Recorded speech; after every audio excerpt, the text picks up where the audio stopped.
This is the initial impression of Kefine Quatio.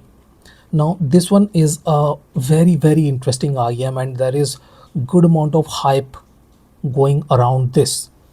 It's a very well equipped IM, to be precise, 2DD 2BA, and coming from Kefine, who have been making some high quality lower budget or slightly budget IMs, and they have made a reputation for excellent value for money proposition.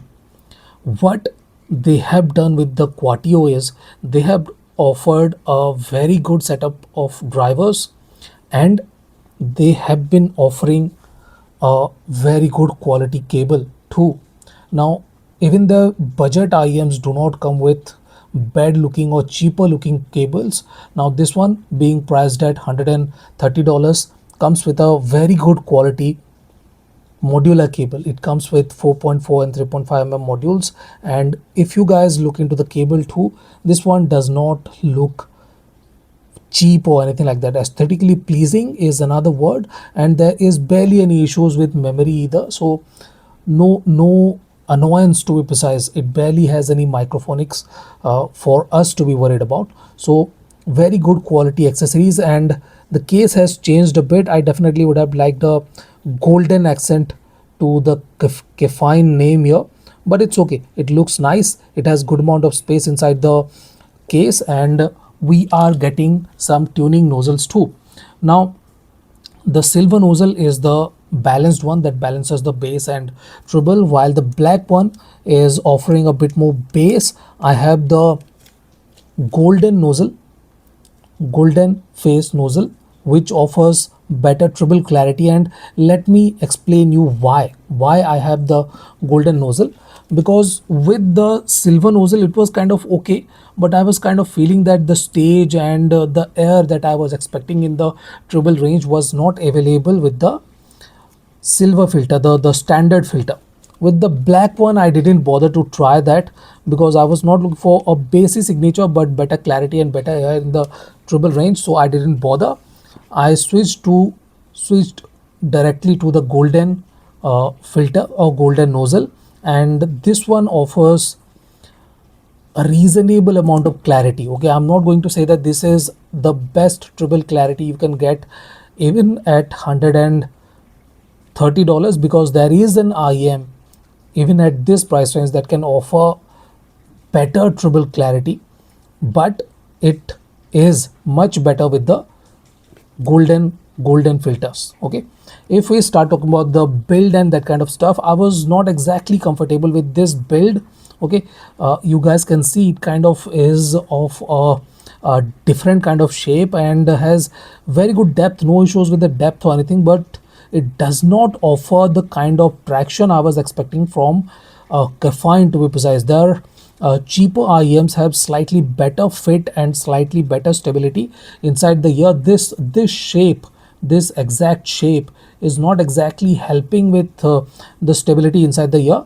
In any case, the nozzle too is a bit on the wider side, slightly deeper and slightly wider, so it too kind of is not helping with the stability inside the ear. These ear tips though are of very good quality, I'll have to say.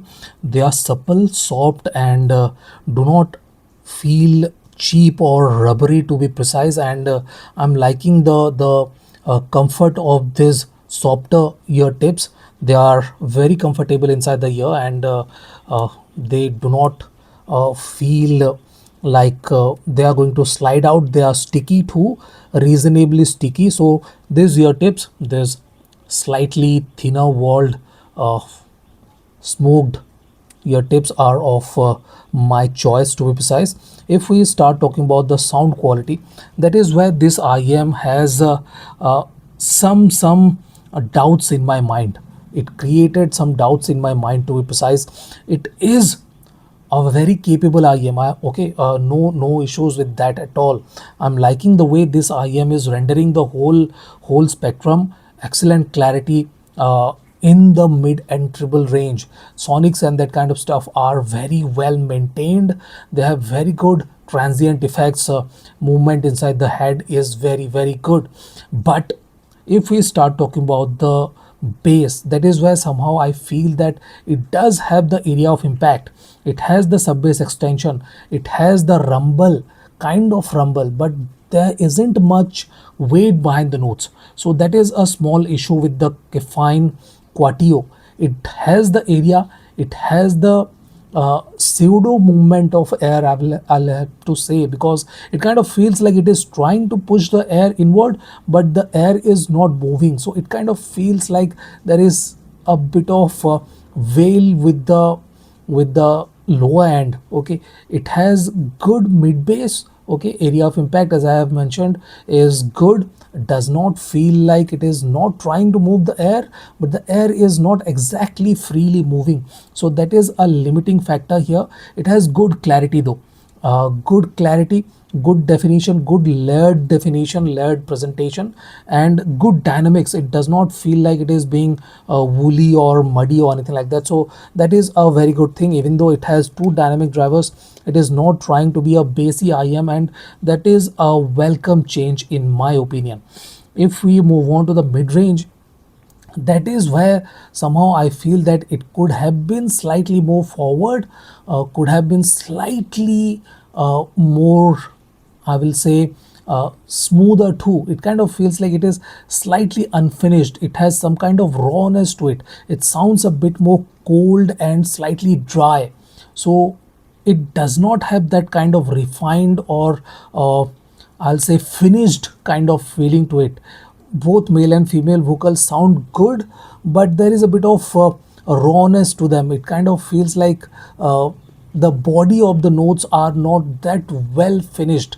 It should have been slightly cleaner in that regard, and should have a little less jaggedness to them. But if we look at the larger picture, it has very good resolution, very good definition, and very good clarity. I'm liking the clarity part of this IM throughout the spectrum.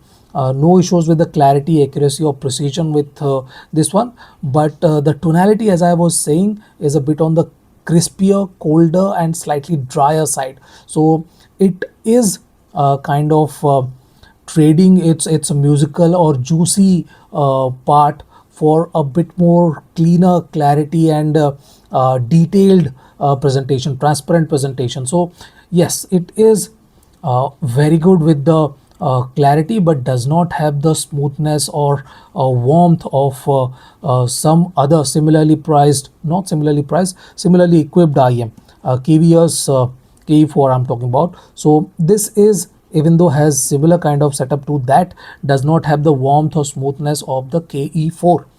If we move on to the treble range, that is where somewhere I kind of felt that it could have been slightly better. It has the extension, it has the clarity, it has the agility with the notes, it has the energy with the notes, it has the height and air between instruments, no issues with layering and separation. But somehow I feel that it could have been slightly more extended. It wants to extend, but somehow there is a bit of veiling to it. Maybe it needs plenty of burn in. I'll do that, and we'll post the review by mid next month maybe. But at this point of time, it kind of feels like this one is slightly holding back. It does not feel like it is moving freely. It is slightly held back. So if you are okay with the potential of this IM, go for it. Or else I'll say wait a bit, wait a bit. I'll try to post some initial impression or mid burn-in impressions of this IM, and we will see how this one fares. Even though the setup and the kind of accessories and everything is very tempting, I will say this one is not exactly a very refined product at this point of time. So wait a bit. So this is it. This is my initial impression and everything impression of the Kefine Quatio. Thank you for watching, guys. Have a nice day. Enjoy.